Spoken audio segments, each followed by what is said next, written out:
This is the Basu Lifestyle Show, the show about learning what it takes to build a superior you, mentally, physically, and financially. Today's guest is Dave Hutch.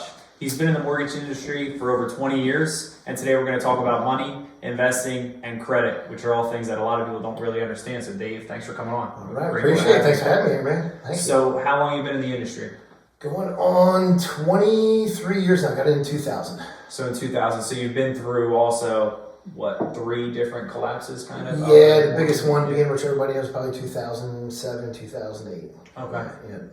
So what were some of the things you learned through that, 2008? Oh, man. I mean, obviously, we did, a lot of different things. I mean, mortgage programs back then were a lot different, than where they are now. So we were lending money out. Literally, there was a loan called, I remember this one, True No Doc. No income, no asset, no job. The application was completely blank. Literally, credit report, title, appraisal, we handed in, you can close. 95% financing, no mortgage insurance, 620 credit score.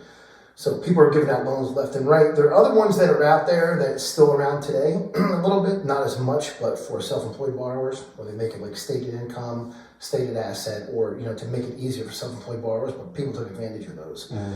So that's really when you have, the whole system. Everybody was giving out loans. It's our job as a loan officer. If you're coming to me working at ShopRite and you're a teller making, $10 an hour and you want to buy a $350,000 house, I'm telling you no. Right. So people get pissed off, right? They're like, but other people, they can give a shit because they're making a lot of money. So yeah, no problem. Here's your house. Next thing you know, but you're also it's going right to foreclosure, right? So they had to put those stops in place. So there's also like, you were saving those people though. Yeah, I was. You were pissing them off. Yeah, no, I was pissing them off. Exactly. Well, you had integrity, and you wanted to look out for them long term. Exactly. I mean, integrity and honesty. I mean, that's how I built my business. So there's no other way to do it. But those people that were back then. Once Dodd-Frank and the new regulations, everything came around, I think the stats were like 80 to 90% of loan officers, once you had to go through and get licensed, never made it through. Well, it's similar to like the real estate industry. Everybody becomes a real estate agent when things are shooting off. Yeah. And then once it goes down, they kind of stop it. Just like now. So what's the barrier to entry for the mortgage industry? So how hard is it to get into? It's not too hard. Yeah. I mean, it's like getting there's a national license you have to go and pass. That's I think it's a 20 or 24-hour course that you got to take, and then each state has their own individual. Like New Jersey, there's I believe it's like 4 hours for New Jersey. PA has, you have to go and take each individual state to get licensed. Okay. And then at the end of every year, you have to take continuing education for each state. So there's really no real. It's probably like being an agent. It's really not that hard if you put a little time in. So the person looking to buy a house really needs to investigate a little bit and ask the questions of their mortgage advisor to make sure they have somebody who's good, not just winging it. Yes. So as far as that goes, so anybody that is a mortgage, you should look up. Everybody has what's called an NMLS number. If you're going to look that up, you can take that number and go right to the site and Google licensed loan officer in whatever state, and you can plug that number in to see if they're really licensed. So that's a good way to go about it. But if they're at a mortgage company, they got to be licensed. Okay. But I'm sure there's still some people out there that are not. MLS is the same database you can look for homes on too, right? That's the end. So MLS is the multiple listing service. The NMLS. Oh, NMLS. Okay. Yeah, it's the National Mortgage Licensing System. Okay. So when somebody goes to kind of get a mortgage, they come to you. Now, what are you looking at in terms of to determine what they can qualify for? Yeah. So there's obviously a few different aspects that we look at. 3 main things really: credit, income, and assets. Okay. So let's start with the first one, credit. Yeah. What are you looking for? So credit can range, right? So there's a few different loan programs we can get into, however you want to get into it. But credit can range anywhere from what we do as a lender down to about 580 credit score up to as high as you want. Okay. Right? So that's going to determine if you're on the lower end, you're going to be more towards an FHA loan. Conventional is going to be your higher end, credit scores that you're going to, and I'll explain some of those differences in a minute too. Okay. And then you look at, when you go through the credit, you're looking at how much debt are they carrying. That's going to get into another point when we get into what's called the debt to income ratios. Okay. Maybe we should jump right into that because that's probably the most important thing. That is the most important thing. So when you're looking, to get at the assets out of the way, that's how much money you have in the bank, right? How much money do we have to put down? Is it 5%, 10%, whatever it is you're looking at? But as far as the credit, we're looking at, and every loan is a little bit different. There's 2 ratios we look at. One's at the front ratio, which is just your mortgage payment, and the mortgage payment includes your principal and interest based off your loan amount and interest rate. Taxes, you're going to break down if the taxes are $6,000 a year, that's $500 a month, right? Homeowners insurance, that's $1,200 a year, it's $100 a month. Add all that up, that's called your pity payment, if you ever hear those terms. So we take that and we divide that by your monthly income. And if we use, let's just say for easy numbers for this conversation, 10 grand a month in income. Okay. The ratios for FHA loan for first-time home buyers, okay, they allow for lower credit scores. First-time home buyers, a little bit higher ratios. So we can go into a percentage. Their percentage on paper, it's around like 29%. We can go up to like 40. Okay? That's the income ratio, 29% is the base. Yes, that's your base. That's what's going to be your front rate. So if we take your income, right, or your mortgage payment, say your mortgage payment is $3,000 a month, and your income is $10,000 a month, you have a 30% front ratio. Okay. Right. Now let's say your back ratio. So now you qualify based on that, right? So you're good on that ratio. Now let's just say we're looking at the credit report and we have $150,000 in student loans. We have an $800 car payment. We have $50,000 on whatever loans, and they have. So what is going to be in your credit report? Any typical, like say you buy furniture, clothes, all of that? That could be, yes, all that's in there. So credit is broken down from installment loans, okay, and revolving being like credit card debt. Okay, they're the main things. Car payments, credit cards, student loans. Your cell phone and all that is not on there, unless you haven't paid it and it's in a collection, right? So something can pop up. But that doesn't go, we can get a little bit deeper on the whole credit if you want to. But as far as payment-wise, that's really where you're at, any type of installments. So any installments, because I was just thinking about it as, so anytime you buy, like people who do the furniture, say you got windows, say you got jewelry, all that would pop up on there. All that would pop if you buy it through like the company or financing, because you buy it on your own credit card and you're paying off, that's just going to pop up on your credit card, right?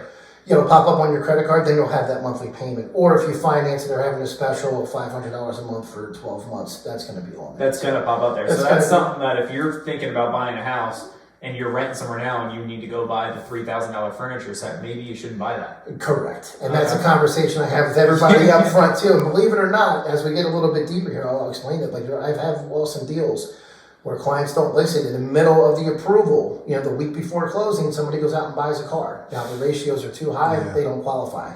And they're like, oh, I thought my credit was always pulled. But usually the day before closing, they're going to do another soft credit pull to make sure to see if you open any new debt. Yeah, so, I mean, they're putting a lot of money on the line for you. Yeah, I had somebody go out and do that and had $12,000 worth of furniture last year, and clearly had the conversation with them. But thank God they had family members that had the money that were able to pay it off and documented it, cleared that debt, and then they paid their parents back. But otherwise, they would have been denied.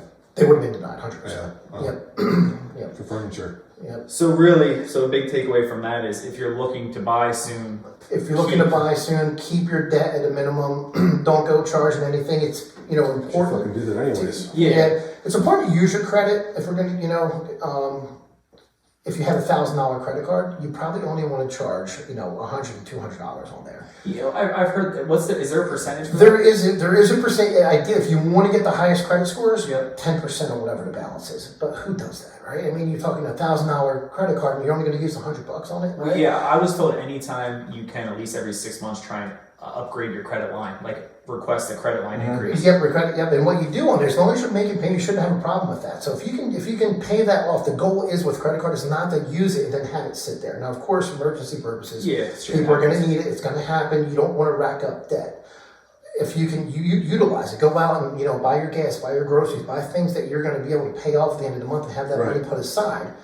Pay that off at the end of the month in full. That's going to boost your scores up the most. And then at the end of 6 months, you go back and ask for the credit line.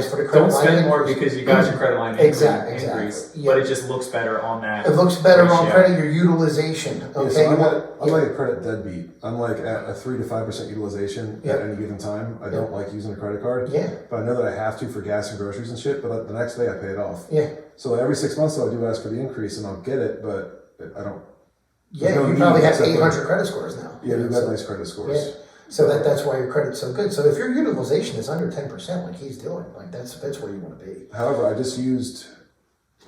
had to pay a franchise bill that we're starting, and it was like $6,000. So I used a personal card instead of a business card, and because it saw my utilization skyrocket, it dumped it like 70 points. Yeah. And even though I paid it off the next day, it didn't matter. It still saw that utilization crept up. So it's just. It'll jump. You got to be careful too. It's a good conversation here to have too. Depending what app we're using when you're, because I know I have conversations with a lot of them. I say, ask, what your credit scores are. Some people come in, I got a 640. All right, what app? Credit Karma. Credit Karma's the worst. Okay, so when we use, so there's different scoring systems. Even though it'll say Experian, TransUnion, and Equifax, they're going to score different than what I'm pulling. Sometimes I see 70, 80 points. Oh, I just get like a weekly email. Yeah, from a lot of Amex. times, yeah, do you know which one it's through? From Amex, I don't know which one they Yeah, use. Yeah, Amex will probably be pretty, they're usually Yeah, pretty they accurate. say I know they're Wells pretty Fargo accurate. has one that's pretty accurate too. So But when you Capital go to One like uses different, like CreditWise. CreditWise and Credit Karma, Yeah, Capital One uses CreditWise, but Yeah. I think Amex is normally the one that we use. yeah.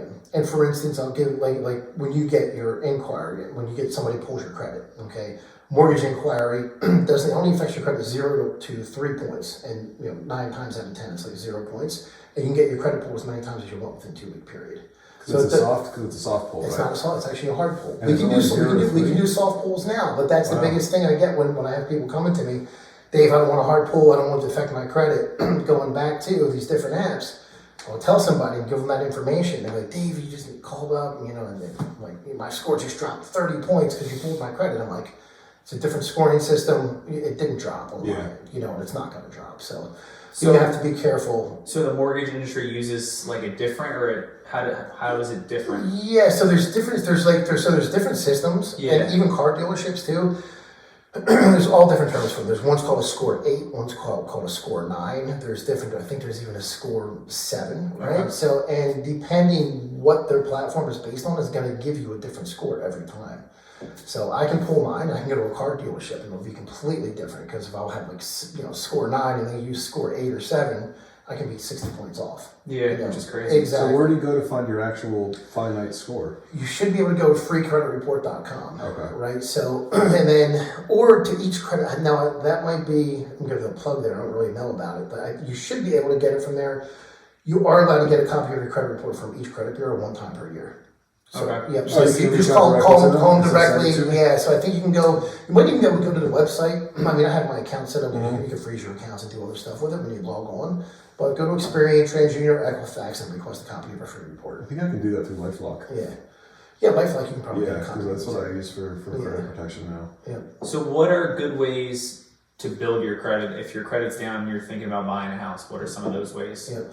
So if you're lending, this is a good question because a lot of people come out and like just be completely discouraged. My credit's bad. What do I have? How do I get my scores up?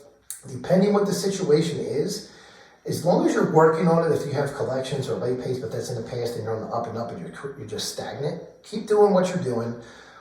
Maybe you can't get any more open credit cards, right? And you don't know where to go. You apply for it, you get declined. First thing to do is, get like a $200, what's called a secured credit card. It's where you put up your own collateral, okay, to start to get a credit It's card. like a prepaid credit Yeah, card? so if you put up 200, 300, 400, whatever that amount is going to be what your credit line's going to be for. Oh, so you're prepaying for the You're usage. prepaying for the credit card, and they'll report. Anybody that's watching this too, there's called a credit builder credit card. If anybody needs help watching this, reach out. So this one's different because I help build people's credit too. A lot of people can't find these, and this has to do with the way the credit reports to the credit bureaus. So you do go get a credit or a secured credit card. Maybe they only reports to one or two, maybe not all three bureaus. Because if you ever look at your credit reports, if It's you either get a car loan, Experian. it could be sometimes a lot of them do report to all three, but you're not guaranteed that they are. So with the credit builder program, right, what they'll do is they'll report instead of once a month, they'll report once a week, okay, to all three credit bureaus. Okay. So that's a secured card. That's just another one that's going to help build your credit too. You might be able to find that link on there, credit builder credit card, but I do have a link I can send people to go do that. Okay. Other than that, the best and easiest way is if you have mother, father, friend, and it doesn't matter who it is that they can add what's called authorized users. So if I come to you, Steve, and I'm like, hey man, you had a credit card or whatever it is for the past 12 years, right? It's been on time. If you add me as an authorized user, you don't have to give me the card, right? Necessarily to use. It's going to pull over the entire history over to my credit report. Okay, so repeat that. So who's adding who? So if you just say You have a shitty credit. I got the shitty credit, Okay. and I need your help. Yep. And I'm saying, Steve, can I have you? I want to add you as an authorized user. What is that? I don't have access. Now, you technically, a lot of times you can get like a card sent to me, which, whether you do that or not, it doesn't matter, right? So let's just assume we don't need the card, I just need your credit. All that does is take your information and add it to mine. Is there any realm where your actions could hurt the person signing for you? No, Oh, wow. Zero, right? So if I give you the card. Only you if I kinda give go me the card and I crazy. start using your credit without And he your doesn't pay permission, it. right? And you don't know about it. But Yeah. so that's more or less like if you're asking for a loan, you're not really asking for a loan at that point. You're just saying, please add me to your credit. And how long does that take to really start building to get any points going? Couple months. Not even 30 days. Really? It's instant as soon as it comes on. So once if it reports now, if we're in, the end of the month, it'll report by next month, so 30, 60 days. And that can start bringing you up. Yeah, so for young people, this is great. If you have a good relationship with their parents. My niece just did this. So she was 19. I got her, my mom actually, gave her an authorized credit card for 2 of her cards. She's got a 740 credit score now from 2 bureaus. So now she was able to go out, get her own student loans. And then I got her, I thought she was, when I went on there, she only had 2 authorized user accounts. And I'm like, is she going to be able to get her own credit card? And a good thing that if you log into Equifax or TransUnion or Experian, you'll see deals that are up top too. So we'll show you actually what you qualify for. It'll say, hey, you got a 96% chance of getting this card. So it was a nice Capital One card that was able to get her a real offer without being secured. So now she has her own credit building. So if you have kids, say, and they're about to turn 18, Yep. I should basically add my kid as an authorized user on my card that I already have, basically, and they're just an authorized user, and they don't even need to know about it. They don't even need to know about it. Yeah, and that's a way to start building their credit. Absolutely. Yep, their credit, they'll automatically have those credit scores. Yeah, that's really. And teach them from a young age. I mean, that's one thing, that you don't learn in school. You don't learn financing. You don't learn how to buy. I mean, you learn everything else, right? But it's not the most important things in life. Nobody teaches Finance and credit. health. Exactly. But yeah, no, that's the easiest way to do it. It doesn't affect you at all, right? So now if they find out and they get a card and start stealing it. Yeah, as the person, you'd be able to see that though, right, on your end of the account, because you're the person who signed for that card. Yeah, you'd be able to see it, but what if it's too late and you don't pay attention to that card, right? And maybe you get a letter in the mail or. I guess you just keep it if you did to a small limit, so where it hits $1,000, say, and it's just you can set your alerts and all that stuff too. But overall, there's no risk. Okay. Is there any other ways that are beneficial? Utilizing your credit, is going in once you do get that secured card is very important. That not only do you pay it on time, you don't miss any payments at that point. But talking before, if you have you don't want to go over. If your main goal is to build credit, you're going to use this like a business. So what I mean by that is, if you have a $200 credit card, you only want to spend 10%. That's $20. It might seem ridiculous. Go put $20 in your tank of gas, cut it off. Wait for the statement to come in the mail. Don't pay it right away. It has to go full cycle through to get the full points and the full rating system, right? You're good because you're established, and it's good. And I learned that later because I would pay mine off, like you were. I'm like, I pay, boom, boom, boom, I get my points paid off. I don't like having the bills out. I know I'm going to pay it. Anybody that's building their credit, 10%. If it's a $300 card, $30. If you have 2 cards, 20/20. Wait for the bill to come in. Pay it. Then they see, and then call for a credit line increase every 6 months. As much as you can, every 6 months. And once you're doing that, as long as you're paying in full every month, you don't want to keep a balance on there, and do that, and you will see your scores come up. As far as collections go, you really that's a whole other topic that gets tricky. If people do have collections that are in the past, a lot of times you don't want to pay them right off because it'll update the credit score and bring the scores down. So what we do on the mortgage end, if we're coming through... Wait, paying off collections brings your score down? Because it's just showing as, I forget the exact term, the way it's reporting now, but it might be reporting back from, say, 2000, when it was on there. If I pay it, it goes off, it's going to update it till it's current, and it usually pulls the scores down. I gotcha. So there's different ways to handle that. So if you're applying for a mortgage and that's showing on ours, now depends how many collections you have. If you have a total aggregate that's over $2,000, then we have to take, it's 5% of those balances and add it to your payment. They don't have to be paid, right? So add it to the mortgage payment. You add it to the debt ratios. Okay. Right? So if you have a $2,000 credit card, what's that, 20, 40, 60, 80 bucks a month or whatever, or $100, right? I don't know if I'm even doing that math right. Sounds about right. Exactly. So if you add $100, so you take that credit card, whatever that balance is on there, and even though there's no payment, you add $100 for qualifying because it shows you have that debt. Okay. So, but a lot of people think you have to pay them. You don't have to pay them. Now for conventional loans, a lot of times you do. FHA loans is more or less what I'm getting at here. So it's frequent that people who are in heavy collections will still go try and buy a house knowing that that's going to be the first thing that is seen on a credit report? Yeah, so a lot of people don't realize that either, is they don't have to be paid. So is it good that we can get them? Sure, but as long as you qualify. If you got a car repo, it's in it's collection, if it's whatever it might be, does it look good? No, but if the loan approves and you get an approval, okay, it goes through the system, your income makes sense, everything else works. And we take that calculation of whatever it's $20,000 in debt, and we take 5% of that and add that to your monthly debt payment. and the ratios still work out, you're still going to be good and not be required to pay that balance. So I mean, but not to get the loan, right? You're going to be approved. what they do Cross that bridge houses later. on that. Yeah. That's so interesting, though. Yeah. So I would there's, think that because I remember buying my first property and I was young. I was 18 or I was 19, and I had no collections. My credit hadn't been established, but like I had a good job. I had to jump through every fucking hoop that you could possibly throw at me to get that. That almost pisses me off. yeah, they're lax in a ways. I mean, that was something that was like, been doing it a while. I've always, looked at it before too. I'm like, a lot of collections, whatever. But with the way the underwriting guidelines are now, you don't have to. And that's for FHA I'm speaking for. So conventional's different. Well, I mean, you're still qualifying it because you're still putting that 20% of what they've accrued debt onto the actual debt to income, right? Yeah, 5%. Yeah, 5% of the payment. Yeah. So I mean, 20,000, whatever it is for income. It's still acknowledged. It is acknowledged. It's just not a hindrance. Exactly. At that point. Yep. All right, so that would kind of cover the credit side. So the other side is the income side.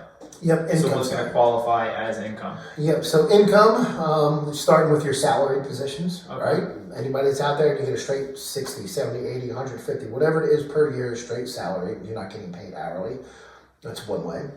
Right. Now, so stick to the salary. Yep. With the salary, if you work, say, overtime or whatever, how does that work? I know we talked about that before. Yeah. Now, if it's a salary position, you're not getting. Some people don't get paid overtime on salary positions, right? You just go off your straight salary because overtime's not going to. But if you're going to include overtime, if they are paying it, say you got your base is $100,000 and you made $20,000 in overtime this year. Yep. Year before, maybe you made $20,000, right? Yep. So, but he had a decrease. So we take a 2-year average of the overtime, right? Now, a lot of times, if you're seeing a decrease in it, instead of an increase, they're probably going to go with a smaller number. Instead of taking an average, they might only go off the 10,000 instead of, maybe getting 15,000 of the average between them. Yeah, they didn't count my overtime when I was in corrections or law enforcement because they said it wasn't guaranteed. Yeah, I mean, even if it's not salary. Yeah, if it's consistent on your pay stubs and you can show that you're consistently getting it, then you should have been able to use it. Now, every lender is different, and they're going to look at it different ways. The guidelines are pretty clear when it comes to loans. As far as like FHA and conventional, there's a thing called overlays. I don't know if you guys are familiar with those at all. Okay, so basically what it is, like FHA, there really is no credit score requirement, believe it or not. You can get a loan with no credit scores, or you can go with the basic credit score if you do have it's 500. Now, is everybody lender going to do that? No. Our minimum that we do for the banks that we use, and I'm a broker, so we're signed up with about 10 different banks, so we can go around and shop around. So we do have one that'll go down to the low 5s. In that case, in that point in time, you're going to have what's called a manual underwrite, because nowadays everybody puts through the system. It's called AUS, Automated Underwriting System. If it gets a denial or approved or what's called refer eligible, it just means a manual underwriter has to look at everything because it's too risky. Okay. A lot of lenders won't go below 5. Manual being like an actual person. Yeah, manual meaning, hey, the system, let's get another set of eyes on this, right? Can we make this mix? Because a lot of times they can have what we call compensating factors, right? And all that is maybe there's a wife that's not on loan for whatever reason that has, X amount of money coming in, right? There's all these different scenarios that everybody has. Or, we have, $100,000 in a different asset here or whatever it might be, right? That underwriter system is maybe not going to pick up on it. Okay, this does make sense, right? Or extenuating circumstances, right? There was a death in the family. If you can document, maybe that's why the credit's banked up, right? There's got to be a reason. Document the reason why. I've had patients that got ill, went through cancer, whatever. If we can document that, it's not, we do have to really knock them on something like that. Yeah. Right. Death certificates are asked for. If there's deaths in the family, we do got to collect those. But people don't have a problem. I say, listen, let's document it. Write me a letter.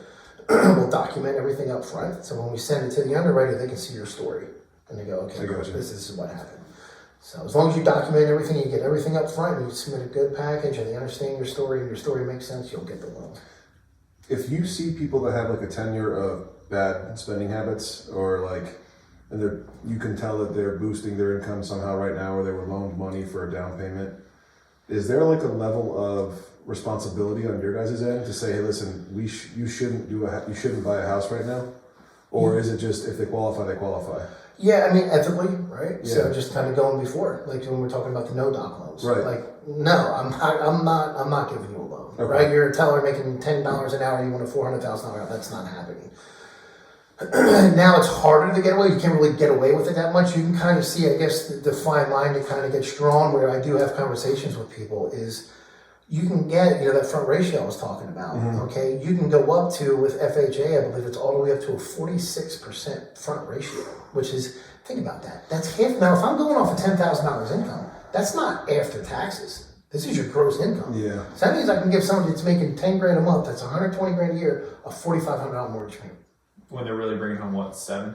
Probably? Yeah. And people do it. And I'm like, listen, you're maxed out here. This is your max. Now, legally, I got to tell them, this is what you qualify for.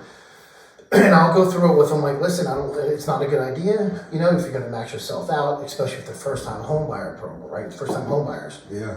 And they don't know. Like, listen, I'll take my time and go through it with them. Like, you're going to have the, electric, water, sewer, repairs, maintenance. You're going to have so many bills. To your name after you pay all these bills. Yeah. You can't be house broke. And you're not going to be able to do anything. You're not going to be able to live, right?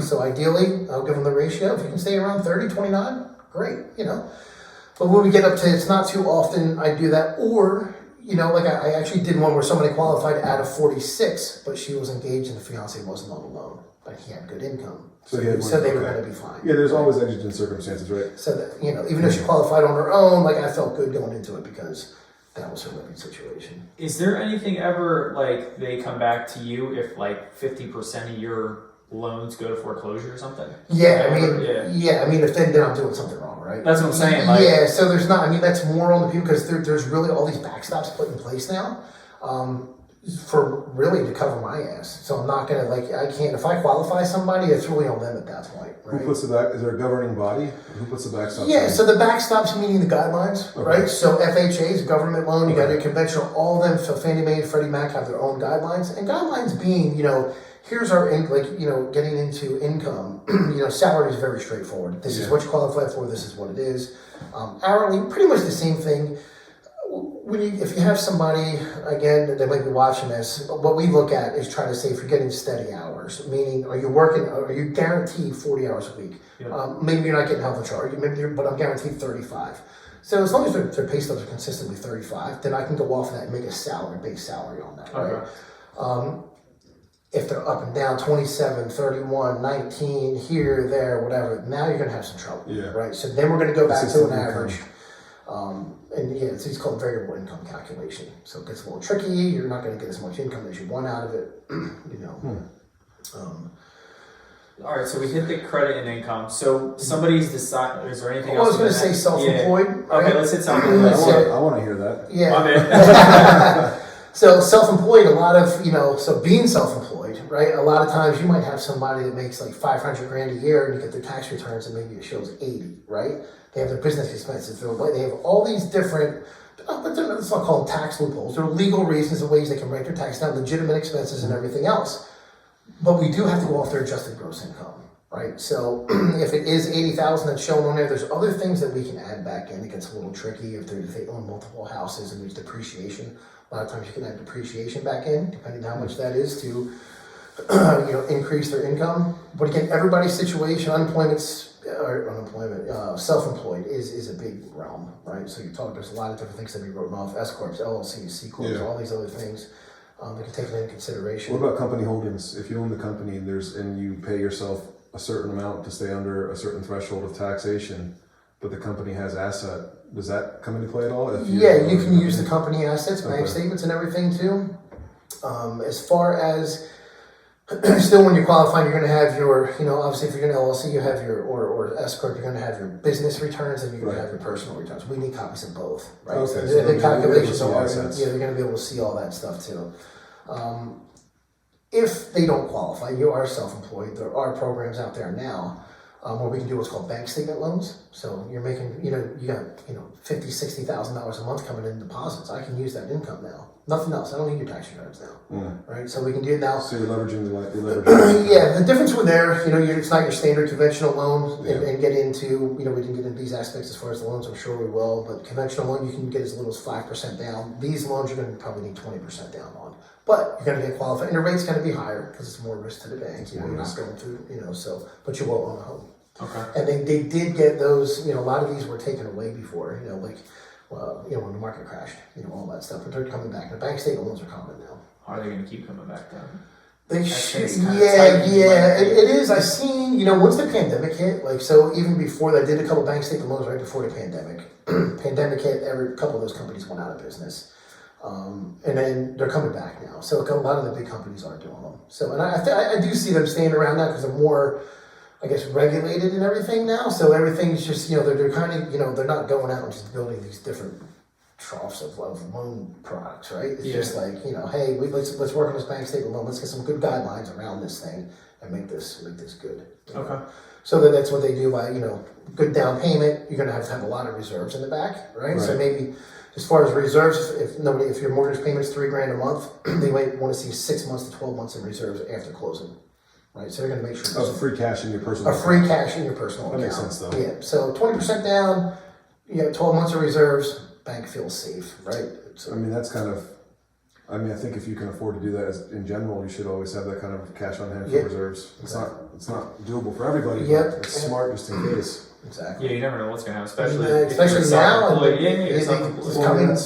Collapse. Between my wife and I making sure that we backstop ourselves with reserves, but also her keeping her job during COVID. That's the only way we were able to keep our business and our home. Yeah. Without both of those things, it would have been game over. Yeah. You guys went through. I remember, man. That was.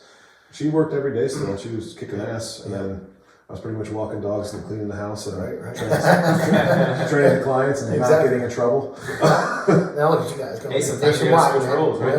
Exactly. Gotta switch roles for a little bit. Hey, we are a role-free household. I do what I need to. Exactly. Awesome. I will keep my jokes myself. It's your sister. Yeah. I was gonna say something about gender, but I won't get into that. So my next thing is, somebody's deciding they're going to get a mortgage. They kind of understand what we already talked about. Now you can go to a bank, you can go to a mortgage advisor, you can go. What's the difference between all of those options? Because I can't even name the difference. Yeah. So really, you got your depository institutions, okay, which are your banks, okay, your Wells Fargo, your TDs, your Chase. Then you're going to have your mortgage brokers, okay. Now, the best place I think to shop, right, is a mortgage broker. Okay, your local mortgage broker, right? Find somebody. There's actually a site you can do. Findamortgagebroker.com, right? Put in your zip code. You find somebody. Why that's better is we only do mortgages. Right. We're not worried about the banking. If you go to TD Bank, you're going to be pigeonholed if you don't fit in their box, right? We do this loan, that's it. This is in a very tight and boom. Now, if you do fit in that box and you're in that category, they got some really good products. But if you're fit in that box, you'd be able to see that you fit in that box and be able to refer a person to that? Or most of the time, I'll even have that product too, right? Okay. Now, there's one I did compete, with TD Bank. A lot of times when the economy gets like this too, they can just cut all the cost minimum down and so they can, I did lose one to TD Bank this year. But other than that, no, we usually have all the products that they have. But there's sometimes there's these specialty loans that they can come out with that maybe we won't have. So it's kind of like when you're buying a car, if you go to just a Ford dealership, you can only get a Ford, where if you're going to one that has, say, everything under one roof, you can offer a Ford, you can offer all the different products. So you're offering more products. More products, yes, correct. Because more customer service too. More customer, big time, and that's where the next And this is like we said, this is all you do compared to them, which the next person who's coming in, they might be giving them a loan for some random shit or just opening a bank account. And I've won a lot of deals from these banks where maybe they were getting maybe a slightly better deal, over there coming to me, but they can't get a hold of the guy. They're putting an offer. It's on Sundays. They work 9 to 5, and you're getting a different person every time they call in. Are most of them? Do they make anything on the mortgage? Like obviously, you're kind of like real estate, where it's like a commission-based business. Where are they just salary, or do they kind of? They'll usually the inside LOs at most of these banks. The way it usually starts, they'll get a small salary in the 20s. Mm-hmm. And maybe they have a very, very small commission, right? They might get more deals because they're fed leads through the company or whatever. Yeah. But they don't have to worry about going out hitting the streets and building. They're not really as hungry. They're kind of just taking the pieces as they come. They got a job and they're making some money and okay. In order. But if you want to get a hold of them on the weekend, you don't have their cell phone, right? You can't text them at 11 o'clock. Call them. Yeah. When there's bidding wars going on. Right? Yeah, ask for approval. Ask for an approval, yeah. They're not going to pull over on the side of the road. Exactly. And literally, I've done it before, and I tell people, I said, listen, I am available 24/7. As long as I can wake up and hear my phone, but I have had somebody call me 11 o'clock at night and need to pre-approval, and they got the house. I think it was your wedding. I was talking to you, and you're like, "Yeah, well, you had to pull over." I did. Do a I pre-approval. did. And what's funny is I had an app. Now there's more technology, is a little bit better. Thank God I had my laptop in the car. But there is an app on your phone that we can do the pre-approval through the systems and make it easier now. But I didn't have that on my phone at the time. I didn't have my logins, so I pulled over. I had to get my laptop out, and I'm, connected it to my hotspot on my phone. Did the pre-approval, sent it in. Yeah, right before we got to your wedding. Yeah. That's awesome. Whatever it takes. Yeah, actually, you know what's funny? I got a deal out of that. From somebody. My Kate actually posted it online. Oh, really? Yeah, and somebody saw it from Florence that I'm friends with, and they came back. They're like, Dave, I didn't know you were doing mortgages, and I knew them too. I'm like, yeah. I was like, pull up. That was pretty awesome, and they ended up getting a house. What's crazy is how social media is really the greatest advertisement It possible. is. It's free, and You're just posting like random shit for free, and it might give somebody the attention. Like, you know what? I need that. Yeah. It's like direct mail, but they're coming to you almost. Positive parts. So there's so many negative parts of it, but that's You just gotta use it as the right tool. Yeah. It's a tool. Going back to the thing for mortgage brokers versus I would say the customer service number one. Products and everything to be there, but if you can't, and the deals that I won would be, realtors, would come that they, have somebody that's pre-approved, like Dave, they're, through TD Bank or whatever, maybe have some of their other clients or whatever, they knew I do mortgages, and they have to get these deals in on a Saturday or a Sunday, they can't get it in, they're like, call Dave, he'll get it, I'll call him, I'll get all their stuff that day, I can pre-approve them within a half hour. Yeah, and I don't think a lot of them are giving you their cell phone number. No, so they're not. You could, I could text you anytime I want Exactly. and be like, "Hey, can you help me out with this?" I mean, obviously, if you're busy, you're gonna get back to me, but they have to hope that they're not dealing with another customer, that they're open to business hours, and banking hours suck. Exactly. Nine That's to the five. personal aspect of what And you you call in, you don't know who you're going to get. You're not going to get the same guy every time. I mean, maybe when you make it through the process, but in the beginning, when you're just pre-approved, here's another thing. This is important. So a lot of these different banks that you go to, I don't even know how this is even fucking allowed anymore. If you get a pre-approval, a lot of these companies will send out pre-approvals without verifying your fucking income. Right? So we'll say it's like subject to income, this, that verification. So if you read the small print, they'll go back and, I've had realtors come like, Dave, can you take a look at this? I'm like, yeah, they didn't. This is just a letter. It's just a letter that states, and then they That's go still and they get legitimate in, they throw purpose. shit against the wall, see if it sticks, and they don't know, right? And I'll come back and I'll look at it, and I've had this happen before where I had realtors going out showing them 3 months worth of houses or whatever. They come back and then I take a look at it and I'm like, they don't qualify. They're like, what do you mean? They're like, bullshit, whatever. Stick it through the That other lender. sucks for the realtor, gets the and it client. sucks for the person who It thought does, they were yeah. fully And they don't want to gotta believe, look into it. and they don't believe me, right? Because they're like, how did this bank give me I'm pre-approved for this amount? I'm like, no. Or, there's 275. Maybe you're only 220. I've had that happen. I'm like, I can only go here. I was like, you want to use me? I'll get you the house. He said, but you can't afford more than 220 or whatever it might be. Yeah, and that's not going to help you too as the agent on the seller side. If it doesn't say pre-approved for that amount or more, I'm going to say, what the fuck is this? What am I going to do with this? Because you don't want to see pre-approved. And it puts me in a tricky situation too when it's coming, especially when the rates are real volatile and everything. Because if you're maxing somebody out and say, what's the max I can qualify for? You can't really give them just a purchase price, because as everybody knows, taxes are going to be different every town that you go in, especially in the $200,000 range, right? 250, right? You can have 3,000 here, 6,000 here. So what I'll have to put on the pre-approval is your maximum mortgage payment, is going to be, $1,900, whatever it's going to be, right? Because that will also include what their taxes are. Yeah. So then I go, Payment and is here's how. purchasing. Yeah. Then I'll say, here's how I came to this number. Just come in a little bit. Yeah. Just Yeah, my bad. I got You can keep going. Did he miss me the whole time? No, I got it back up. Okay. I'm just. Okay. Technology. What's that? Technology. Yeah, I just want to be safe. Exactly. Yeah. So basically, what I was getting with that is if somebody's really going to try to max themselves out at their top ratios, for me, it gets tricky because it literally is. If I'm at 46%, I try to give myself a buffer, not bring it all the way up to there. But I'll do the reverse math, and I'll have to give them a tax number. Like, you're qualified for 220 with 6,000 in taxes. It's 46. So talking about that person, 46%. It's 46% of their pre-tax income or post-tax income. Pre-tax. So that sucks because 46% before you pay Uncle Sam the 30 that you're going to get. They're not going to afford it. Yeah, you're but not it'll still do it. Yeah. Really? I mean, they kind of look at it on their own. Yeah. Now, if you're there, right? We didn't really get into the back ratio too much. I don't think we touched base. I know I mentioned it. Yeah. But you have your back ratio would be car payments, a $500 car payment. I'm going to make up some numbers. You get a $500 student loan or whatever. Maybe $500 on credit card. So now you have $1,500 in debt. right? And no matter what it is, right? So just add up all that debt. If it's $1,500 in payments, we got to take that, add it to your $3,000 mortgage payment that we were using before. Now we're at $4,500 total debt, right? So if we take that and divide it by your $10,000, now we're at a 45 back ratio, 30% credit ratio. That works fine. FHA, you can go, ideally you want to be in the 40s for your back ratio too. But you can get qualified into the low 50s. Oh, it's still easy with no money though. It's still, exactly. So they can buy a house, but they can't eat the food. Yeah, I mean, you're at a 50% ratio with all your bills, right? So people really on their own, they need to basically, before they even come to a mortgage program, they need to sit down and write down all of their bills that they're paying per month, add that up, see how much they're actually bringing home per month, and then kind of see what they can afford and leave a little buffer in there so you can have a life and deal with anything that breaks. Or would you prefer them still to reach out to you as the broker to kind of help them with that process? Like understand, hey, listen, today you can't buy this house, but if you do this, this, and this for the next 3 to 6 months, come back and see me, and we can rerun the numbers, and hopefully at that point in time we've kind of dialed this down a little bit. 100%, do that all the time.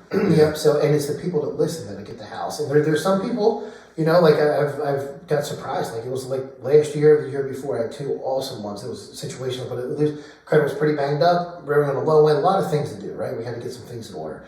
I was like, come back, and I said 6 months isn't going to make it happen. Come back to me in a year. They got to save money, build the credit, do all this. I said, if you do this, you'll become a homeowner. They literally called me back in a year, and I'm like, whatever. You know, I pull it like.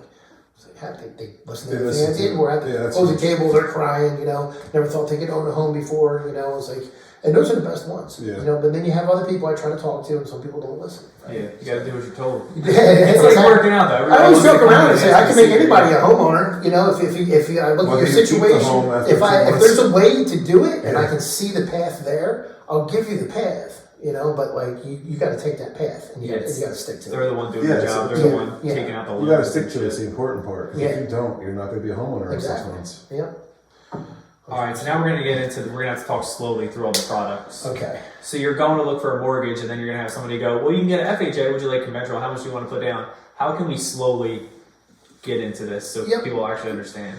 Easiest way to do it is I'll break down the conversation, right? So there's really 4 to 5 different types of loans that are out there. FHA, conventional, VA, USDA, and what's called a DSCR. Okay. Simply put, FHA is a government loan, okay, and it's a Federal Housing Administration. That's more for most first-time homebuyers. You don't have to be a first-time homebuyer. That's more for the lower credit scores, people that need a little bit more help. It's more forgiving, okay, as far as the ratios and everything go. Lower down payment, you're only required to get 3.5% down. Okay. There are loan limits for each category, right? Do those loans get points? Do those loans normally get points because of the people buying into them? No, I'll explain points when we get to that in a minute. It's a good question. So points is a very important part. So that could determine based on the credit score, but we'll get the points is another conversation we'll have. Let's just dig straight through FHA. I think that might be the best one. So we'll go through. So FHA, so basically it's just linear. What's the word I'm looking for here? Lenient, more lenient. Okay, as far as the underwriting goes. Okay, higher debt ratios, lower down payment. Okay, lower credit scores. First-time home buyers, you're allowed to have 100% gift money, and that's another thing too. If you have getting into gift money, and that can be for anyone, conventional too, actually. Okay, you can get gift money, but simply it has to be a family member. You know, if you have $10,000, somebody wants to give you, we have to, as long as we can track it, we can verify where it comes from. Can't take 10 grand get you cash from grandpa's closet and throw it in your bank account. We're going to verify all the deposits. And he has to write a letter, right, saying it was a gift? Yeah, we have a gift letter that's formatted. We have to get a 30-day printout. We have to see, because we have to make sure that you're not giving him 10 grand to put in his bank account to give you a check back for it, right? So we'll see that deposit. So if you write him a check, I'm going to make sure that I see 30 days backwards. Okay. Right. So. All right. So that's the gift part of it. Yep. Keep going. Yeah, I was gonna. So with the FHA, mostly first-time home buyer, lower down payment. So lower down payment means they're putting less down. What is the typical amount that you put down as the lowest amount? What's kind of the range for FHA? 3.5%. So 3.5% of the purchase price. Of the purchase price, correct. Okay. Yeah. So that's your benefit of it, and it's more lenient. But the downside is you're kind of going to end up with what's points, because you usually end up with some kind of points. Well, no, so you're not going to end up with points really. So unless you're going and we didn't really get into what points are. Points, 1 point is equal to 1% of your loan amount. What points are usually, that's the calculation that we use. Points are usually used to buy down your rate. Okay, so we're going to get into a little bit of the deep end here on how points work. So and pricing with credit scores and everything. So if you have, let's say, a 620 credit score in your FHA, and I quote you a rate of 6.5%, whatever it might be today, okay, no points. We call it a par rate. Okay, so the par rate right now, no points. You have your standard underwriting fee. Say it's $1,000. Now, let's say that same scenario, same house, same everything, somebody comes in with a 560 credit score. Well, because they're a lower credit score, they're going to get hit these are called loan level point adjustments. So because they're a higher risk, they're going to, on the pricing sheet, it's going to say, hey, this guy is going to get hit with 1.5 points. Again, I'm making these these aren't exact. So now, if that guy wants the same rate of 6.5%, this guy with a 620 credit score, now he has to pay 1.5 points, right? 1.5 points of the purchase price. 1.5 points of the purchase price, and it goes towards your closing costs. So sense. yeah, so I mean, easy $100,000, that's $1,500, right? So that gets added to there. Nobody's really getting a $100,000 loan now, but whatever it is, if it's a $300,000 loan, if it's 1 point, that's another $3,000. Now, if he didn't want to pay the points, then he's going to pay a higher rate. Maybe he's at 7%, right? Going back to sticking on the point subject, if you're a conventional buyer, it doesn't matter how much you're putting down, whatever it is, but if I quote you again, 6.5%, Dave, no points, there's fees. Anybody can pay points. You don't have to have bad credit scores. You have an 800 credit score, and you're like, Dave, I'm quoting you 6.5%. You're like, oh, can I get 6? Sure. Let's look at the rate sheet. If you pay, you're paying money up front. You're paying it up front. Okay. So you're making an So additional you get a down. lower rate. Yeah, So it's like an additional down payment, basically. Not down the down payment because it's not going against your loan. It's closing cost. Oh, so it's not even a part of the deal. It's not So even part of your loan. No, it's part of your. If your closing costs are $10,000, now you're paying 3,000 points down to 13,000. It doesn't affect your loan at So all. you're just prepaying. You're prepaying. You're paying it down. Yeah, and it does work out, right? As long as the rule of thumb I like to look at is if you're going to recoup your cost, what's your payment at 6.5? What's your payment at 6? If it's $100, if it's got to be a big loan, it'd be $100 a month, right? $1,200 a year over 3 years, that's $3,600. So if you pay $3,000 for a point, as long as you're in your house 3 years, you're gonna make that money back. You're gonna pay the $1,000 after there. So yeah, so if you're staying long term, you're definitely gonna work out. Yeah. Am I talking too fast? No. I understood somewhat of points, but No, I didn't mean that you guys weren't following. Sometimes No. I didn't know it before, so I was trying to wrap my head around. Anybody on any loan can pay points. So what all lenders do, they're going to come at you with their par rate. Yep. They're going to say, this is where we are, this is where our pricing's at based on where you're at. And again, any scenario, even with conventional too, right? So conventional, ideally you want to be 740 or above. You can go as low as 640, 620. Now you're going to get banged with all these points, right? So if you got somebody that's going to 70, 80 credit score, 6.5%, and I qualify this guy on a 640, now, he might have to pay 3 points at that point in time, right? As long as he's going to get approved, because he's so much lower. For conventional, 640 is low, right? And I can't tell you that, I've done I'm doing 679. So that's one of the lower conventional ones I've done in a while. It's only 5% down. What are some other important aspects of FHA that people don't really know about or should know about? Yeah, if we get into if everybody's not familiar with mortgage insurance, this is an important aspect. So when your payment's broken down, again, we talked about before, you have your principal and interest based off your loan amount and interest rate, okay? Taxes and insurance in your payment. Then you're going to have what's called mortgage insurance. So mortgage insurance is, it's to insure the lender in case of default, okay? Most loans require at least 20% down or more to mitigate that risk for the lender. So if you put down 20%, you do not have to pay mortgage insurance. However, with FHA, it doesn't matter how much you put down, you will always have it, and it will be for the life of the loan. So if you go to refinance, can you refinance an FHA loan? And can you do it without being in the FHA still? Can you switch? You can switch. Okay. Yeah, if you're going to do it, yep. So if you have to do it and take the mortgage insurance for the time being, when you're ready to financially or responsibly switch it over, you get rid of that. Yep. Okay. Yeah, absolutely. And it's worked out. I've done a lot of clients where actually it worked out perfect in 3-4 years ago when housing prices were going up. A lot of my FHA buyers were only putting 3.5% down. Maybe they worked on their credit score. Maybe they only had 3.5%, but excellent credit too, right? Maybe they couldn't go conventional for whatever reasons other than credit. Well, now, equity skyrocketing, they got 20% in the house. Their credit's good.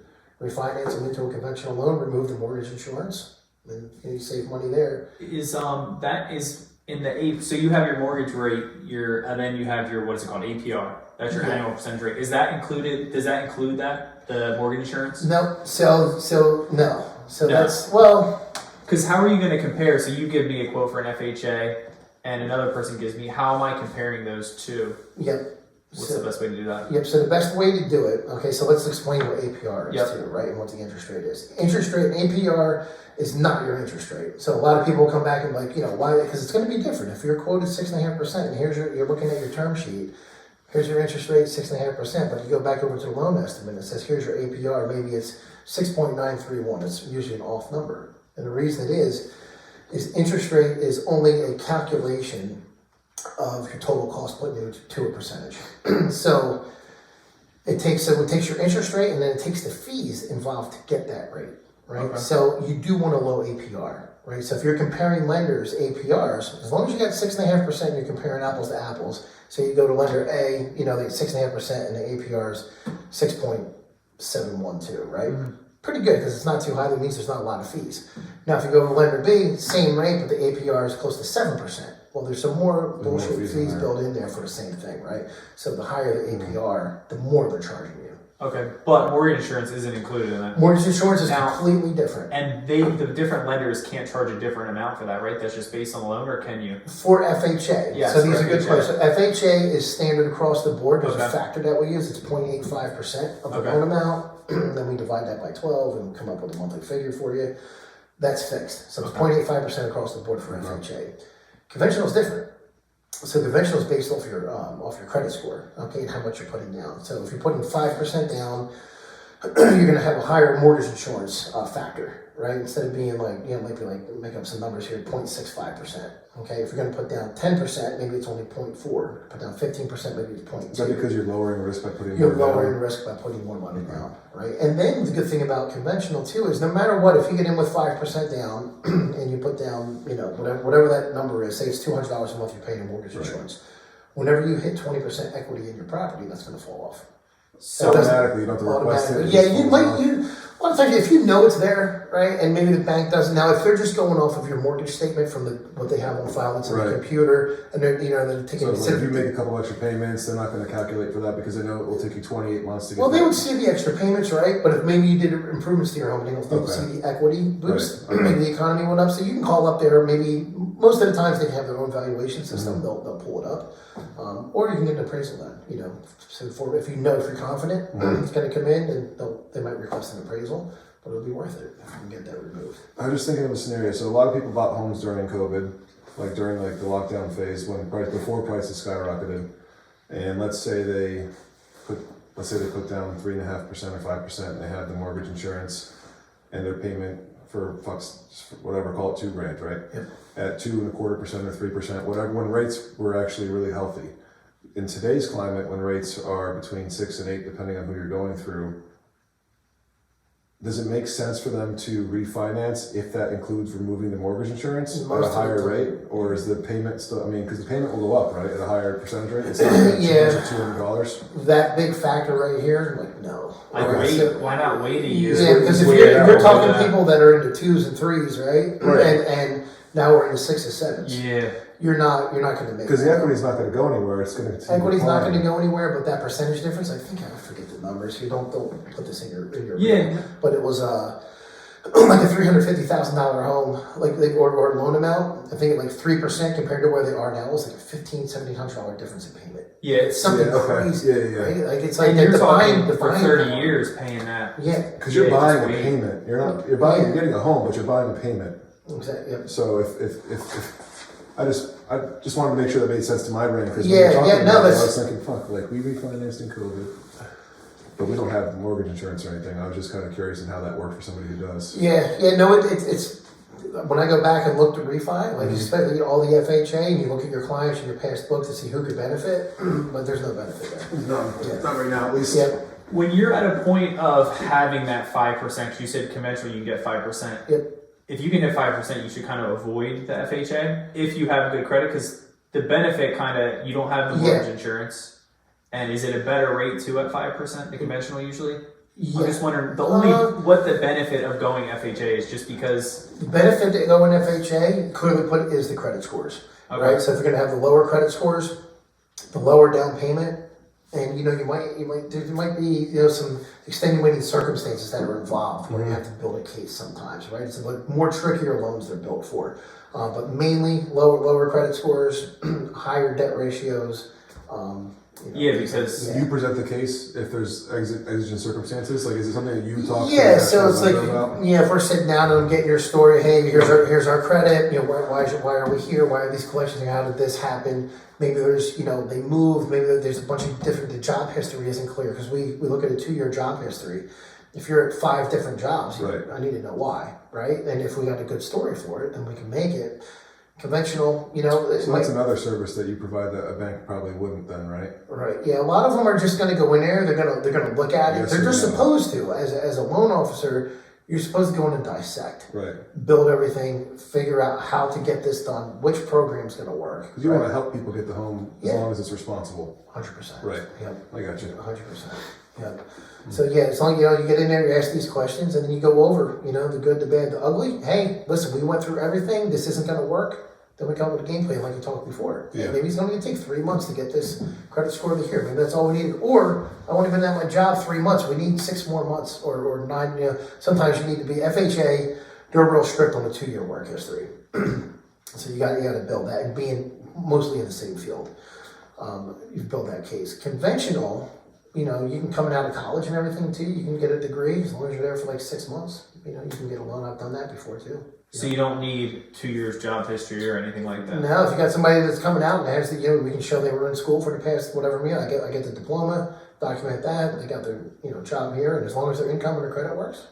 I guess times have gotten better. When were times bad after 2008, so like in terms of getting a loan? Because I remember I was looking when I was trying to get a mortgage in like 2012. No, 2014. 2014, Yeah. I had 2 years of work history.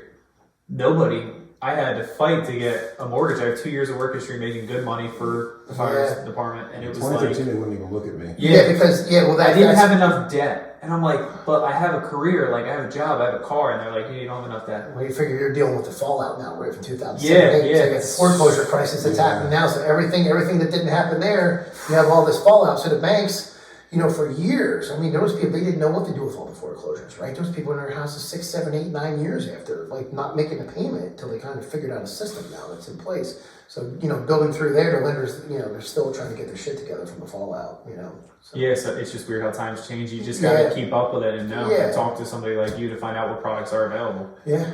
So with the conventional, at 5%, you're still paying mortgage insurance? You're still paying mortgage insurance. It's going to be based on your credit score. And this is a little plug for myself, too. We have the lowest mortgage insurance rates in the country. Okay. So usually what happens is there's companies like Radian, I forget the other ones that are out there. They're independent mortgage insurance companies, right? So usually the way this works is you have to get your loan basically double underwritten. You come to me, I approve it, we get it done. Then we have to send your loan over to the MI company. Then they have to approve it.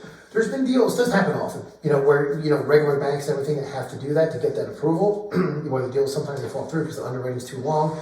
They might find something on their end that we don't care about or whatever and kill the deal. So, but all of ours is automatically built in. Right? Okay. Yeah. So what percentage is that up to? I'm not sure if you did. So 5% is 10% too, or is it until you hit 20%? For mortgage insurance? Yeah. Yes, you have to put down 20% to get no mortgage insurance. Okay, so you can get, but once you pay, needs to get 20% more equity in the space for it to fall off. Or you can get if you put 5% down, and then however you get that equity, you get 50 or you apply X amount down or improvements, the market goes up, whatever that is. You have 20% equity in there. So if the market goes up today and I get 20% more equity in the space and the mortgage insurance falls off, but then tomorrow the market goes back down, are they able to re-add that to your space? Okay, cool. because they're not going to come after you. You're looking into it where they're not. These are all good questions. Yeah, this is a lot of good stuff that a lot of people just don't know. And a lot of people, there's still a stigma, believe it or not, that people think they need 20% down. They come out, they won't even look. Like, what do you mean? There's other ones. I have a 3% down first-time home buyer program. It's kind of a niche deal. So you have to be a first-time home buyer program. It goes on the median income per county. Burlington County is like $70,000. If you fit that requirement, you can get it, 3% down conventional.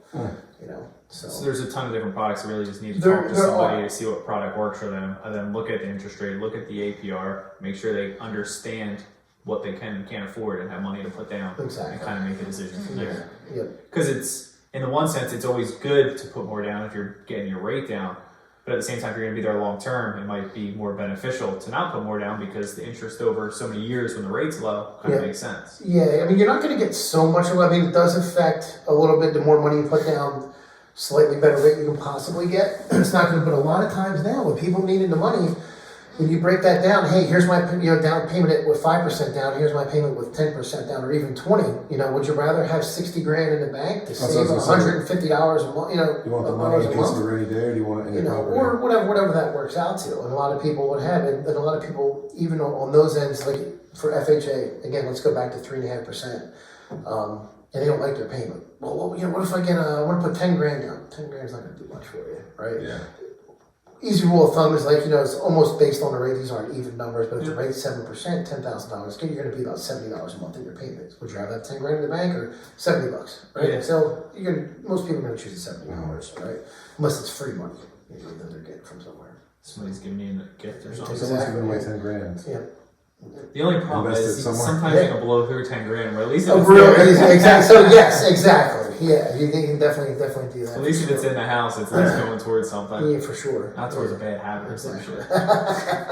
So we have FHA, we have conventional. What else do we have? VA, right? Okay. So VA, Veterans Administration, right? So anybody that's a vet that's out there, some vets don't even know about these. So it's the best loan on the market, right? And rightfully so. Anybody that serves deserves, their benefits here.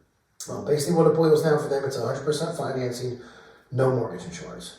Right? Oh. So, income calculations a little bit different. There's, not to get into the full thing, they do look at DTI, but then they're going to look at what's called residual income that's left over, right? So you can have, I got one now, husband and wife, they're actually closing in 2 weeks, they're in Hawaii. They're both Marines, but I only need the husband on the loan. Sometimes if you can if they don't need, you're kind of streamlining the application, we don't have to document everybody if one person qualifies. Mm-hmm. So his debt ratios, if you look at it, were 56%. But the residual income on the back end, he still had $500. Doesn't seem like a lot left over, and he qualified. But they're married; they're going to make plenty of money to afford the house. Without both having to be on. Without both of them have to be on. But sometimes we'll do that for, maybe you're and your wife you're going to buy another house, and you both want to be on the loan. And we use both of your credits, so we just put your wife on there, and we leave her income blank and everything because you qualify based on your income, and then you're both on the mortgage. Just make sure you're on the deed. Yeah. I mean, if you're married, you're kind of screwed anyway. You can't sell it. But in their case, I couldn't put the wife on if I wasn't going to use her income because she had more debt. Then it was going to throw it off, and I was like, let's just streamline this. We got to move fast. Let's just, it worked out better that way. But yeah. How are the rates competitive compared to conventional? Yep. So FHA tends to be if you have decent credit for FHA, right? Your standard without getting into the lower credit scores. Usually they tend to be a little bit lower than conventional. Okay. All right, but the mortgage insurance is always going to be a lot higher, right? So when you compare an offset, it doesn't compare. VA is pretty low too, right? So they're not. It's not so much lower, but there are anybody that's listening to this. If you're a veteran, do not go to Navy Federal Credit Union. I'm going to go ahead and say it. Navy Federal Credit Union, Veterans of America, all these other places that are out there, there's class action lawsuits against them because they're churning. So what they do? This is known. So people. Oh, it's known. There's class action lawsuits against it, and it's they're literally the worst. As far as where does this thing go? Yeah, you just hook it on anywhere. So flip it over so that it lights up. There you go. Can't even see. I can get it if you can't get it on there. Alright, I think we got it. Alright, so start over with why not to go to them. Yeah, don't go to, maybe we'll leave the names out, just so we don't, but there's, what's that? I mean, as far as there's some, the bigger ones out there, I know Navy Federal, what was the other one I was saying, Veterans of America. Veterans of America, there's a few. The ones that, a lot of these companies that advocate for vets are sometimes the worst, okay? I literally just saved the guy literally $9,000 in closing costs. No joke. Literally got his loan estimate with a 0.5% better rate. Simply what they're doing to these guys, because they trust them, right? They're like vets. We got vet. Well, it says Navy Federal. Yeah. Okay, we got your back. We trust them, and people do. And why not, right? And then if you don't know what you're looking at. You think it's a government agency. That they're going to have it. And even these other ones, that are out there. What were they charging $9,000 for? What was points? Oh, for no reason. So I came back. So they qualified for not needing points, and they still added points on there. That's what they do all Did the they time. get paid for that? they get a percentage of things. So So the they bank will understand make the all, points. the bank makes all that, right? That's all money in their pocket. So where is that reflected at? Where can you On find the, that? so on you're going to get what's called a loan estimate. Dirty. Yeah. Yeah, the loan estimate's going to be broken into sections. Section A is going to be your lender fees. It's going to be right there. And we can get into a little loan estimate thing too if you want kind of like a breakdown of what the fees are, because we didn't get into closing costs. I don't know when you want to do that, but but yeah. So anyways, you know, this guy's Navy Federal. I'm like, I was like, listen, I don't like to talk shit. I said, give me your loan estimate, whatever. He goes, and he didn't believe me. Yeah. Like 9,000. Listen, here's mine. He goes, how are you 9,000 off? How are you 9,000 off? I said, trust me, it happens all the time. Went to closing.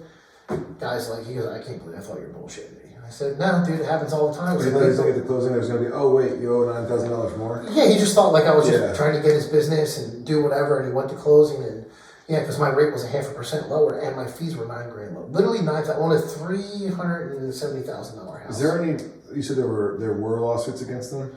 Oh yeah, there are class action law. I don't know against which ones. Yeah, It's yeah. a little, you know, I know What's the best I'm familiar possible? with Navy Federal because I've got a lot of business from them, you know, so.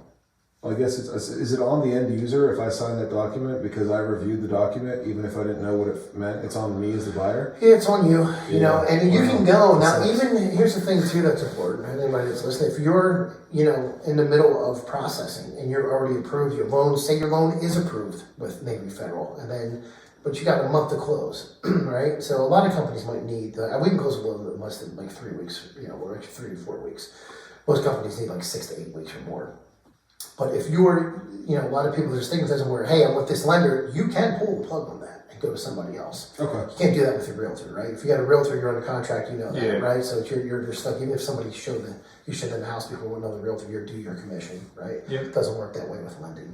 So Yeah, I mean, until you go to the closing table, you might just lose if you put something down, but you usually don't put anything down in the beginning. You're just kind of. yeah, So before because I want to go back to the sheet that people should look at. The last product we're going to talk about, the USDA. What's that? USDA, United States Department of Agriculture. I was just going to ask, like, Yeah. the people that stand for meat. Well, yeah, pretty much, yes, Yeah. yeah. So there's a lot of different things out there, right? So it's really built for like farmland, and it's a rural development loan. Well, that makes more sense now. Yep. So yeah. So believe it or not, so easy way. The reason I'm really familiar with it, a lot of people don't do them and they're not super familiar with it. It is another niche product. But what it is, there's certain areas like Florence, where I grew up, that's still deemed the rural area. Okay. So there's income restrictions and other things. They're a little real strict on their debt ratios and stuff like that. But it's 100% financing. Okay. And the rates are lower. The MI is lower.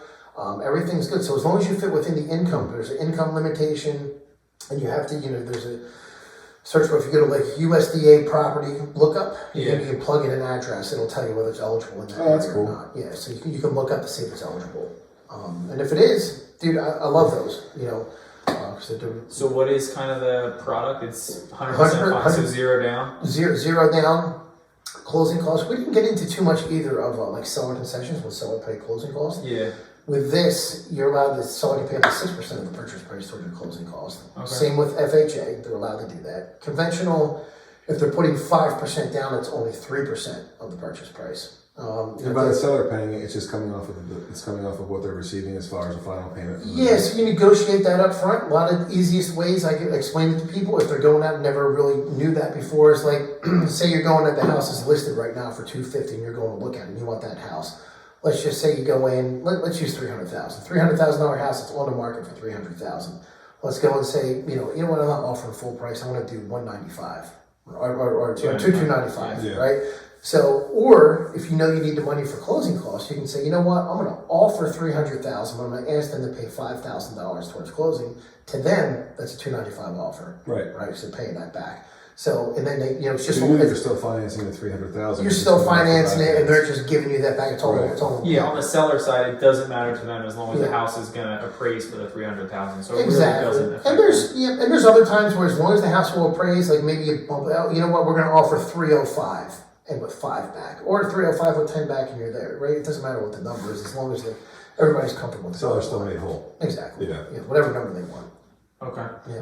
So that's a pretty interesting product that not Yeah. many people know about. But Yeah. it could be beneficial. So that's something they should just ask, like, hey, I looked up this property qualifies. Can you show me numbers on this too? Yeah. Or show me the other numbers? Yeah, and it's the numbers were, it was 93,500. It went up, and it depends how many kids you have in the home For too. So income, you mean? calculate. For income, yeah. Before you couldn't make it, it was 93 or 97,000. Now it's like, I think it might be over 100,000 now, total household income.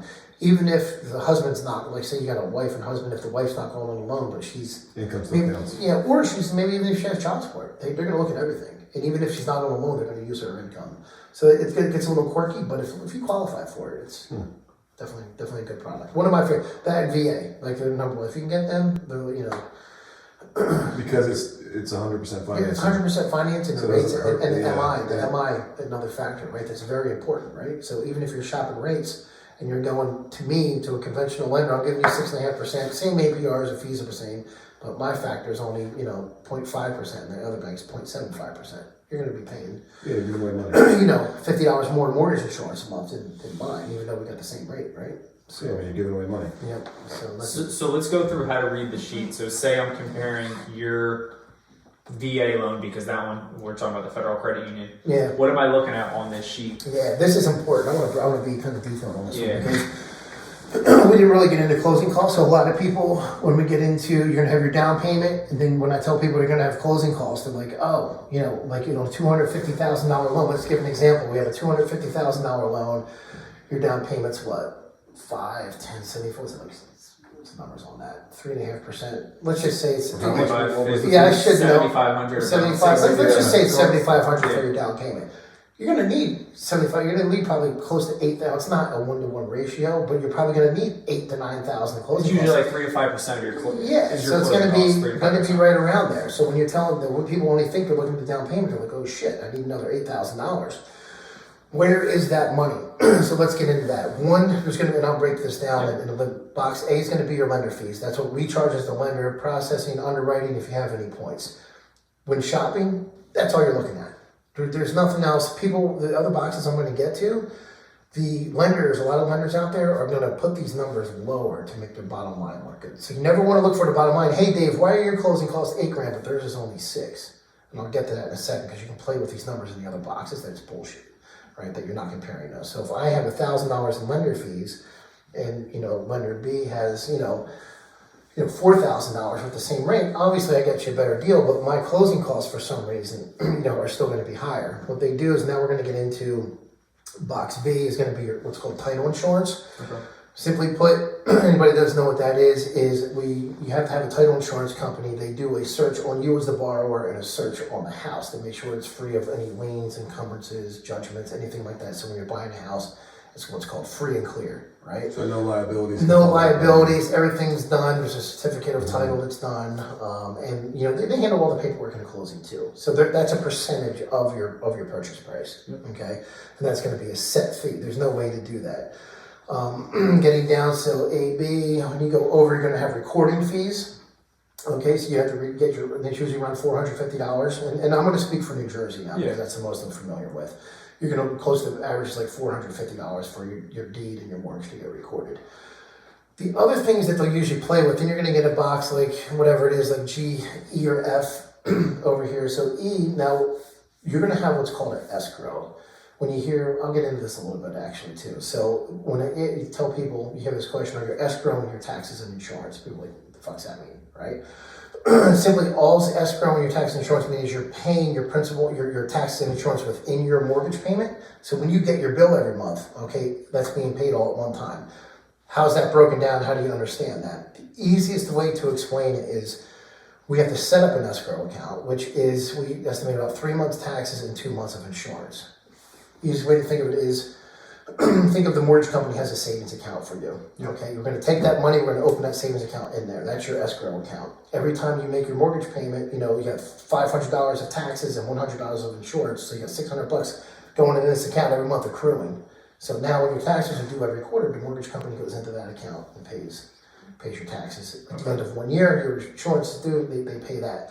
Some lenders might do 1 month taxes, 1 month insurance to make the number look low on the bottom line, right? So same with homeowners. If like So he's got to Doesn't that fuck the person then? If they don't have enough in their escrow? What happens if they don't have enough in their escrow account? Well, they won't. So that's just for the upfront, right? To win the deal is what they're trying to do. Hey, my fees are low. That's because a lot of people are going to look. If I hand you a sheet, and a lot of people, where do your eyes go? You don't have to dissect everything that's on there, right? What's my bottom line? Oh, 10 grand versus 8 grand. I'm going with this guy. Yeah. He's only got 8 grand. You know, compared to 10. I always tell everybody, I say, listen, I overestimate. I'm usually within a few $100s when I give everyone my estimates out, because then once so and you always want to overestimate. I don't want to come back. I always tell everybody, I don't want to surprise you with bad news. Good news, you don't need 700. It's just 1,000 less. You're not going to need it. When do we get these adjustments and everything? Is when we get closer to closing. I'll get to that in a second. But so we usually estimate 3 months taxes, 2 months of insurance. Depending what month you close into is going to depend, what quarter we are, okay, and your taxes are due. Say we're in the beginning of the second quarter and 2 more months of taxes are due, right? Now we're going to add 2 more months of taxes on here. Some lenders don't put that on there either. They might do 1 month.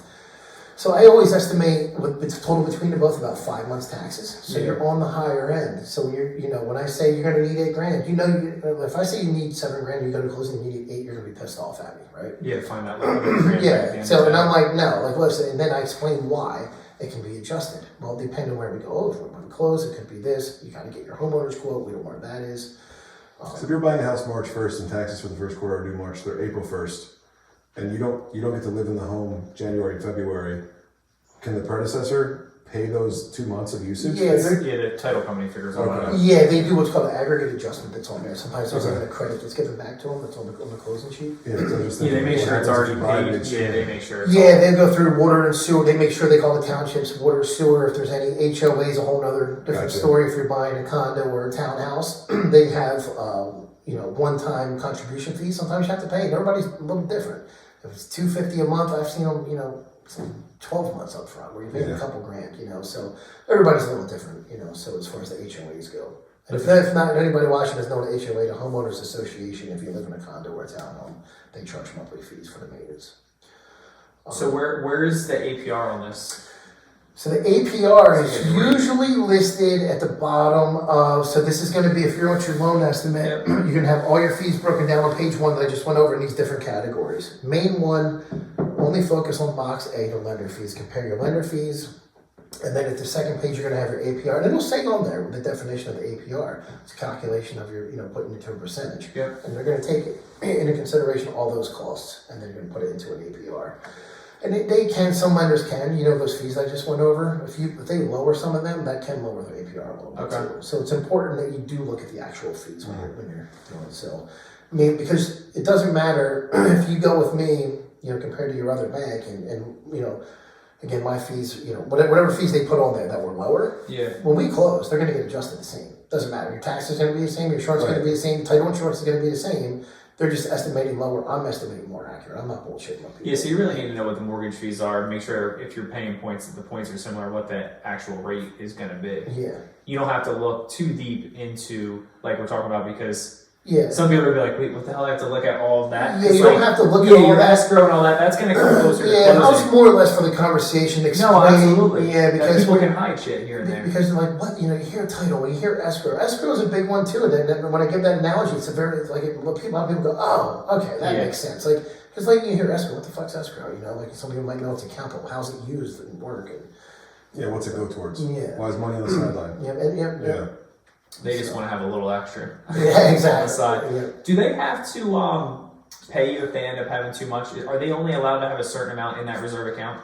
I don't know how that works on the mortgage end. Because you got these mortgage servicing companies. Because usually when the loan's done, it's taken. A lot of times it's sold to a service company, right? So there are, I think, only allowed to have a certain amount in there. I don't know what the caps are, the percentages are, but I do know I get the phone calls when people's payments go up, a couple $100 or whatever it might be. Dave, there's this crazy. Why is my mortgage? You said my payment going to. Anything to do with me? There's an escrow shortage for whatever reason. Maybe your taxes went up, right? Yeah. If your taxes go up, now there's not enough money in your escrow account to cover that. So what they'll do, let's say it's $800 that you're short. Okay, they'll say, okay, either cut a check for $800 and your mortgage payment stays the same and rebuild your escrow account and replenish it. Mm-hmm. Or if you don't have that now, maybe we'll increase your payment $100 a month for 8 months and build that back up, right? So there's different ways to do that. Yeah, it's You know, my dad in Florida, he's on you know, waterways somewhere down in Port Richey or something. But everybody got nailed after the storm down there. So dude, I'm talking like $7,000 more than between his flood and his homeowners. Well, there was like His payment, his actual mortgage payment went up $700 before the insurances.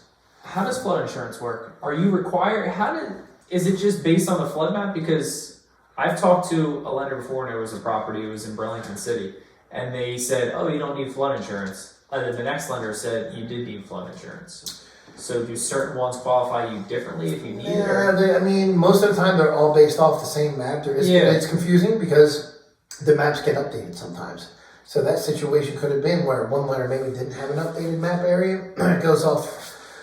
Yeah, so it enters different sections of floods, right? So as far as risk areas and stuff like that, like I forget the whole AE and something, I forget all the different areas and stuff like that, but some are higher risk, some are lower risk. But flood insurance, another very, very important thing, Weber brought it up, is if anybody's shopping for a home, ask if it's in a flood zone. Because you're talking thousands of dollars. Now, so even in Burlington, right? Yeah, Burlington City, So how does that happen? So say, when would it come out for sure? Like, say I'm talking to two lenders, one says I don't need it. How long do they have to be like, oh, sorry, I messed up. You actually do need flood insurance. They should know right away. Okay. Right? So even if you're the house that you're going to, you should know because it's going to be in a listing, right?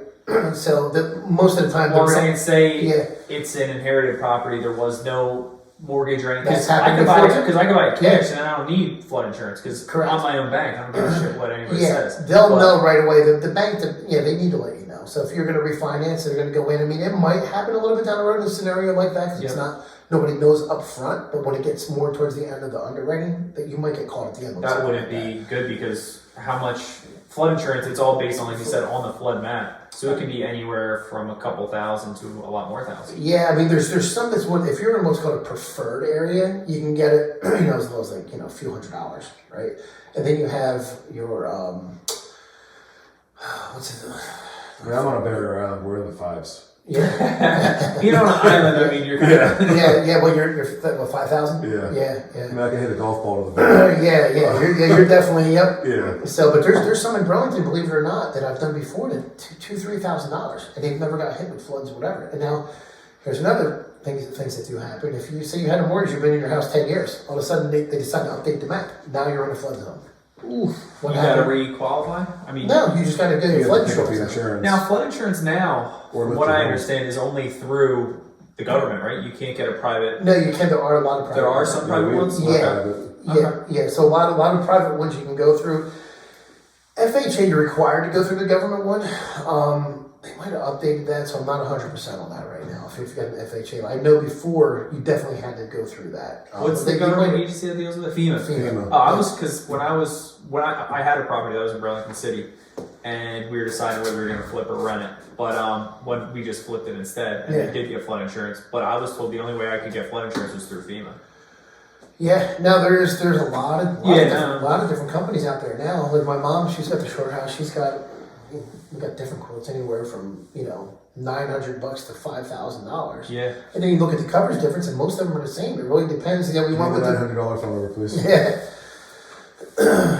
Odds are sometimes they might not cover shit anyway. Exactly. You gotta look into the company. A lot of they're called surplus lenders. A lot of these.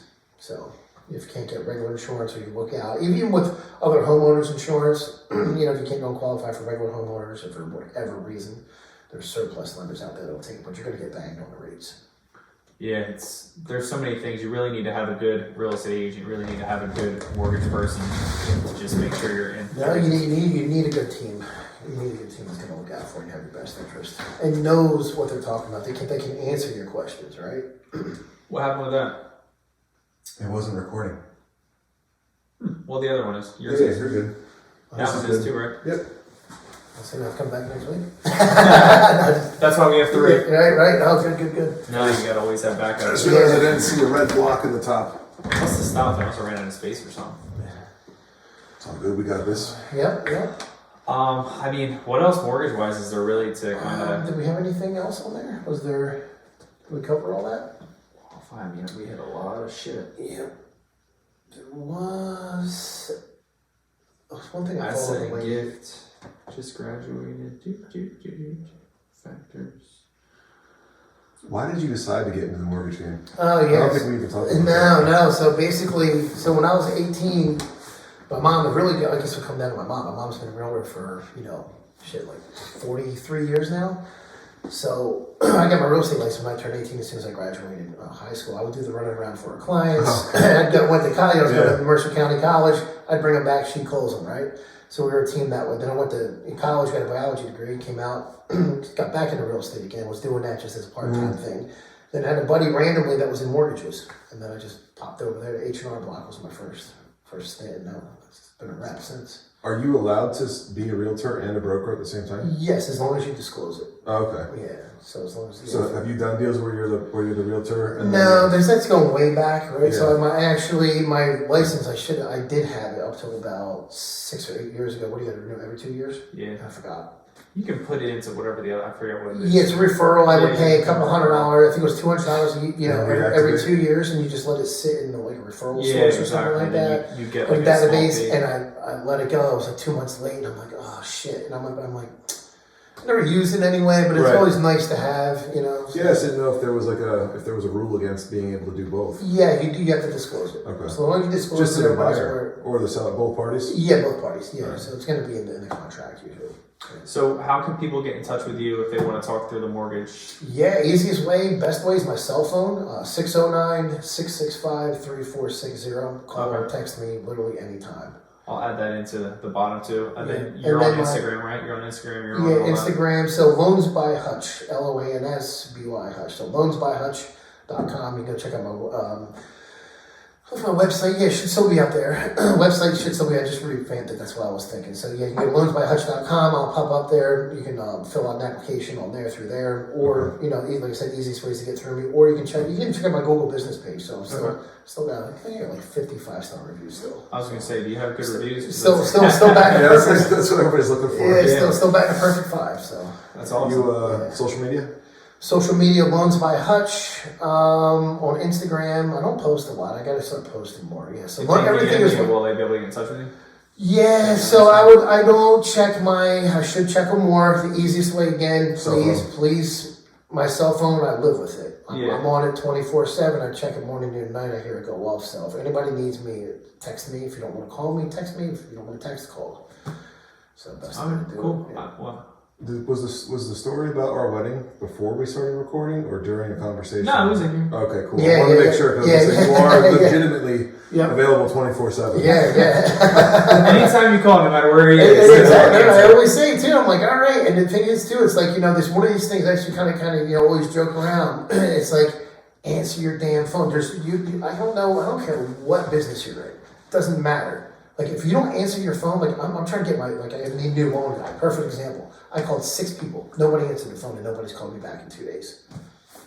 Like now, listen. In my business, I know how important it is that I need to be available for you. I mean, you're talking the biggest purchase of your life, right? It's a customer service experience. It's not just a one-off. What do you think the most important thing about building your business was? That's the one. Be available. Being available 24/7. Make sure that people know they're, be honest. I was going to say being transparent too, because if you're breaking down the fees to them like the way you're breaking it down to us, it's a pretty clear path to what you're getting a home or not getting a home. Yeah. Or waiting out 6 to 12 months to be a responsible buyer. Transparency, honesty, and just being available. Yeah. Yeah. How old were you when you started having kids? What am I, 47 now? So maybe, 6 years ago? So I always say, 6 years ago. Yeah, that's right when I met you. Yeah. Yep. What do you think is important things to teach your kids growing up? We're kind of getting into some life stuff. Yeah, no, it's a good What question. are some of the values and principles? Like, what are some of the things you're trying to instill in them to make sure that they become leaders, that they grow up and, take care of themselves and do their Main thing, honesty. Right, and treating people the way you want to be treated, right? So as long as you're honest, you hand yourself with character, empathy, right? Have gratitude, right, for everything that you have. And once you get those, I think are the main core tenets. You'll have a very good foundation there. So yeah. thing coming back. Just honesty is like Yeah, no. honesty is my number one, right? And then what comes with that comes your integrity. People are going to know. You said honesty and integrity were the two main factors. Yeah, that I think as a business person. Yeah, gratitude's a big thing too, which you lose track of, especially when you're in like the business, want to do like as a person. Yeah. You find yourself always wanting more, but you kind of have to step away from the goal oriented a little bit to be grateful for what you have now. Yeah. It's one of those. Yeah, I like the gratitude was in there because I take for granted a lot of the shit that we built it. But like I still take it for granted all the time if I don't think about it like that. Yeah. So I'm glad that that's a lot. I try to practice that. It's easy, just like anything, right? Yeah. You try to practice the health, the eating habits, the whatever it might be. You know, all that's very important. I'm trying to do better now, right? Mm-hmm. You know, even with that, but where was I going to go with the? So with the gratitude, like practicing gratitude, just. One of those, you have something that just sticks with you one day. Like if everybody came up and I said, "Hey, would you rather have, if I offered you $1 million right now, how would you? And you took it, how would you feel? Fucking awesome, right?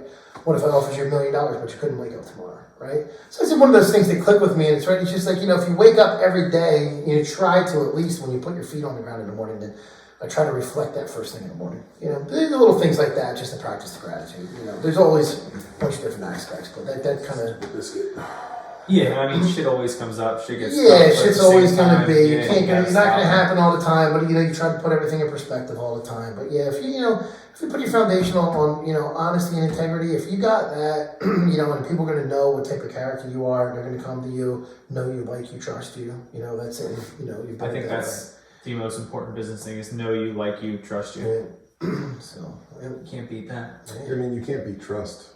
For someone to put trust in you with their livelihood, like you said, the biggest purchase of their entire fucking life. Exactly, and I take that serious because the person at the bank might not be that guy. No, most of the guys aren't that guy, right? They don't have their own website. You feed your family by producing. They're getting a salary and a paycheck. You feed your family by making sure you are the guy.